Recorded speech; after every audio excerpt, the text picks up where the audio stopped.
Buenas tardes, noches, días o cuando vean este video. Soy Alonso Villagrán y a mí me toca presentarles la clase de introducción a la cinemática. No voy a usar mi cámara porque la verdad no me arreglé y prefiero que no me vean todo indecente. Temas a tratar.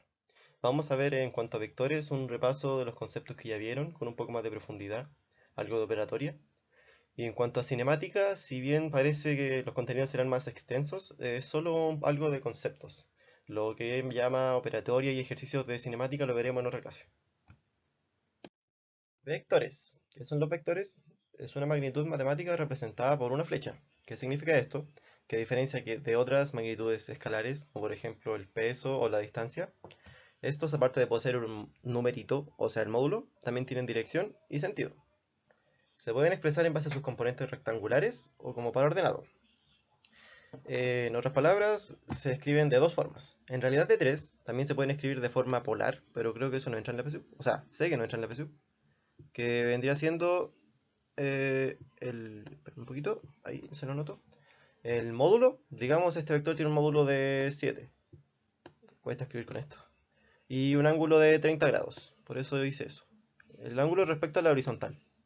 7 y 30 grados. Esa es la otra forma de hacer la notación de vectores, pero no importa para efecto peso. O prueba de transición, creo que se llama ahora. Se puede expresar también como componente rectangular, que vendría siendo anotarlo de esta forma, con su respectivo valor en cada eje. Este es el eje X, que se anota como Y tongo, pero no encontré el símbolo, así que lo voy a poner así. Y el componente en el eje Y, que se anota como J tongo. Tampoco encontré ese símbolo, así que lo pongo así. Que es como una Y y una J, pero con un capuchón. O como por ordenado, que simplemente es poner el paréntesis y poner X, Y. Siendo X e Y los respectivos valores en esos ejes. Ejemplos de magnitudes vectoriales tenemos la velocidad, la fuerza, el desplazamiento, la aceleración, el torque y así. No importa mucho que se aprendan de memoria como tantos ejemplos de magnitudes vectoriales, pero que tengan bien en claro cuáles son y cuáles no. Módulo de un vector. Corresponde al valor cuantitativo de este. Como ya dije anteriormente, es el numerito. Es algo simple, no es un concepto muy confuso. Yo creo que probablemente van a tener más dudas con lo que es el sentido y la dirección. Se representa con la longitud de un vector y su representación gráfica no es exacta, sino proporcional. ¿A qué me refiero con esto? Que, por ejemplo, no hay una medida establecida claramente que asocie como un tamaño de la flechita versus el valor que tiene. No puedo decir ya, esta flecha mide 5 centímetros, entonces tiene de módulo 10, 5. No, no es así. Lo que sí, si yo tengo un vector, como este kit de aquí, si tengo otro que es claramente el doble de grande, uno ya puede saber que es el doble. Ya, eso va a tener claro. Dirección de un vector. Se representa por el ángulo que forma la línea del vector con la horizontal. Por ejemplo, yo tengo esta línea y aquí tengo mi... Oh, me salió mal. A ver, para hacerlo mejor, disculpen. Tengo plano cartesiano, mi eje Y, mi eje X. La dirección vendría siendo el ángulo que se forma aquí. Ángulo teta, ¿ya? Con la línea respecto a la horizontal. En este caso de acá, por ejemplo, el ángulo vendría siendo mucho mayor, porque se empieza siempre desde acá, por temas de referencia. Para acá es positivo, para arriba positivo, y para la izquierda y abajo es negativo. Este vendría siendo el ángulo, digamos un ángulo alfa. Sentido de un vector. Corresponde al símbolo que acompaña el valor cuantitativo. ¿Qué quiero decir con esto? Que si yo tengo un vector, en un ejercicio por ejemplo me ponen velocidad igual a 4, yo ya sé que el módulo es este numerito, el 4. Pero entonces el sentido que vendría siendo, pues el valor que tiene este número, ya sea positivo o negativo. Aquí es evidente que es positivo, así que no hay mucho que decir. En cambio, si nos dan una velocidad negativa, el sentido vendría siendo negativo. En la representación gráfica, a diferencia de esto, es el valor positivo o negativo se determina mediante la orientación de la flechita. Como aquí bien está anotado y ya les mencioné, arriba a la derecha es positivo y abajo a la izquierda negativo. También quiero destacar este detalle de que para que dos vectores sean paralelos no necesariamente deben tener la misma dirección, sino que también deben tener el mismo sentido. Puesto que si tienen misma dirección pero no mismo sentido, como aquí, serían antiparalelos. Aquí en cambio son paralelos. Ahora que ya vimos las componentes de los vectores por separado y en detalle, tenemos que ver lo que sigue, que es cómo trabajar con estos, las operaciones y cómo vamos a usarlos para resolver los ejercicios en cuanto a PSU. Las operaciones van a ser la suma y la resta, lo que vamos a ver, y vamos a empezar con la suma. Hay dos formas de abordar estos ejercicios que vendrían siendo la forma gráfica. A ver si se ve mi mouse. Ahora sí. La forma gráfica y la siguiente, que es la suma por sus componentes. La forma gráfica es mucho más simple en el sentido de que tenemos cada vector, vamos a trabajar fácilmente con su dirección y su sentido y podemos llegar al vector resultante. Esto consiste en simplemente elegir un vector, da lo mismo el orden, no importa, y ponemos su origen, el final. Luego en su final le ponemos el otro vector, su origen y su final. Listo. Ahora el origen del vector inicial, trazamos otro vector hasta el final del otro y ahí tenemos nuestro vector resultante, que vendría siendo la suma de los vectores. Ojo, esto significa suma de vectores, no de módulos. Ya que, como dije en delante, aquí lo que estamos haciendo es usar la dirección y el sentido del vector para llegar a otro vector resultante. Pero el módulo se va dejando de lado. Aquí no se trabaja tanto. Aquí en esta otra imagen tenemos la misma operación, pero con más variables. Tres vectores, el orden da lo mismo y el número no importa. El procedimiento siempre sigue siendo el mismo. Origen, final, origen, final. Ya. Ahora, en cuanto a lo importante, ¿qué pasa con el módulo? Como ya les mostré, este método es súper simple, realmente. Trabajamos de forma gráfica con la flechita, tal cual es una flechita. Pero lo complejo aquí es el módulo, porque, por ejemplo, en los casos anteriores teníamos figuras raras que quedaban como, por ejemplo, tenemos ahí un vector, luego otro, chum, chum, y nuestro vector resultante va a ser este. Cada flecha tiene un módulo, y en base a estos módulos no podemos llegar a este módulo, ¿ya? Debido a que forman una figura. En cambio, a ver, de nuevo vamos a usar la flechita, ya. En cambio aquí, cuando los módulos cumplen con la condición de tener el mismo ángulo con el eje X, es decir, tener la misma dirección, ahora podemos aplicar la suma de los módulos como si fuera un número, una cantidad escalar, como si fuera un número tal cual, una operación simple. 5 más 3 es igual a 8, y así. Aquí la dirección es opuesta, pero se puede operar de la misma forma. Como están en la misma línea, en el mismo eje, simplemente sería 5 menos 3, porque tenemos ahí el inicio del vector, vamos al final, luego ponemos el inicio de este vector acá, y su final quedaría como por acá. Y ahí nos queda el vector resultante, que vendría siendo 2, 5 menos 3. Pero en estos casos, como el que dibujé aquí, no se puede aplicar porque, por ejemplo, a ver, dibujemos. El módulo de este es 3, el módulo de este es 2.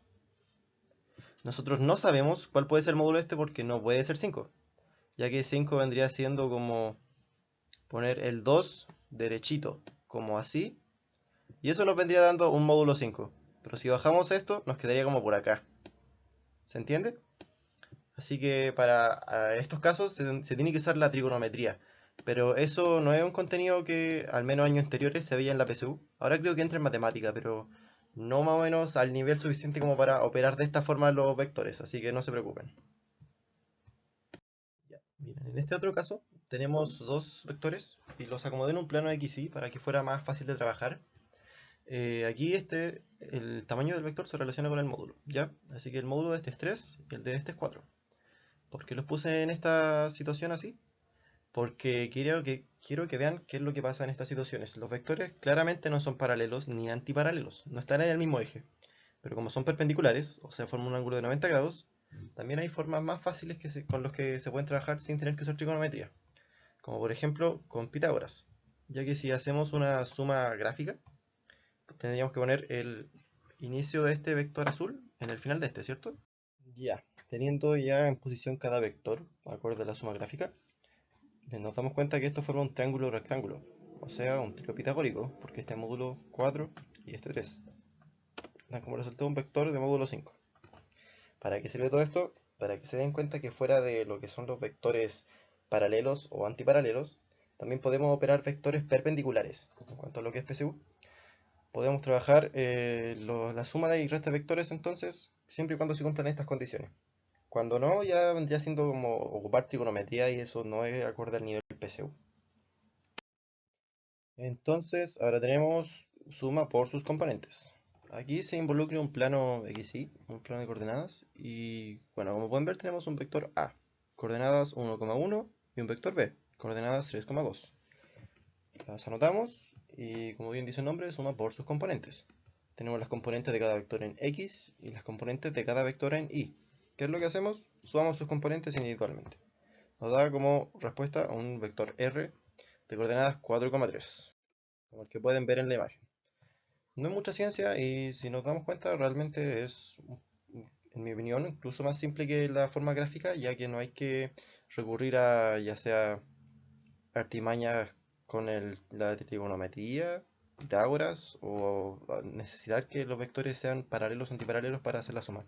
Simplemente ocupamos la suma por sus componentes y con eso ya ni siquiera necesitamos que los vectores eh, cumplan con las condiciones que ya dije. Porque si se fijaron, por ejemplo, el vector A tenía como un ángulo de 45 grados al ir de 0 a 1,1 y el vector B iba de 0,0 a 3,2. Así que el ángulo que tenía cada uno, su dirección, no cumplía con los requisitos que ya mencioné, pero aún así se podían sumar. Eso es lo bueno de este método. Terminando con suma de vectores, y aquí tenemos resta de vectores. Eh, para ejemplificar, en una plana anterior había un vector de módulo 5 y uno de módulo 3.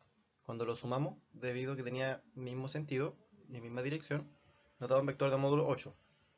Luego abajo poníamos un vector de módulo 5 y el mismo vector de módulo 3, pero con el sentido cambiado. Pero como seguían estando el mismo eje, se podían sumar tal cual. Pero en vez de darnos un módulo 8, nos daba un módulo 2. ¿Qué significa eso?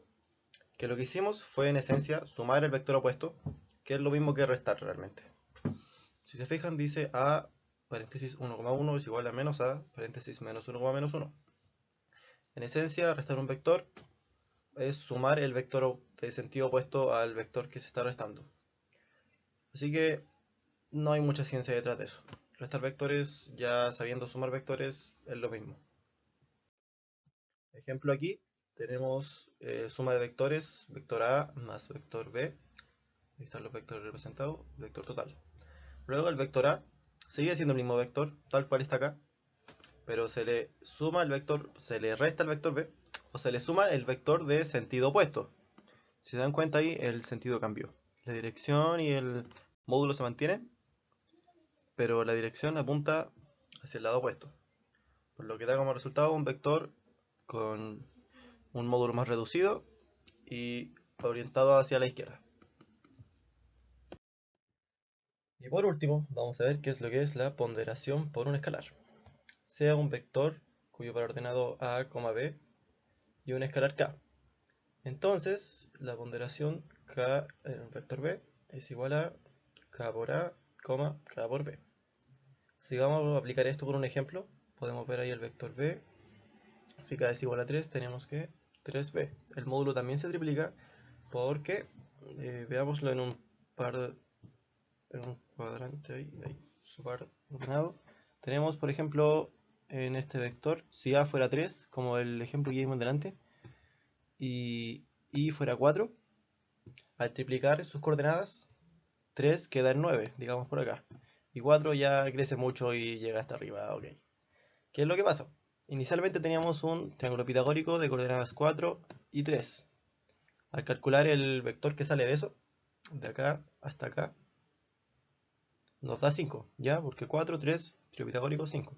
Ahora, si esto se triplica, tenemos 4 por 3, 12, y abajo tenemos 3 por 3, 9. Si calculamos, al aplicar Pitágoras en este caso, nos va a dar el triple de aquí la hipotenusa original, que era 5. Entonces vamos a tener aquí un vector grande, más grandecito, que va a valer 15. O sea, el triple del módulo del vector original. Por lo que, ¿qué podemos decir de esto? Que la ponderación por un escalar puede alterar el valor multiplicando cada valor ordenado y a la vez también puede multiplicar por el mismo valor módulo del vector. Ahora, si fuera un valor negativo, se aplica lo mismo. Ocurre lo mismo, pero se cambia el sentido del vector, ya que como tiene valor negativo, el sentido del vector cambia. Eso sería todo esta parte de la clase. Gracias por su atención, pónganle bueno.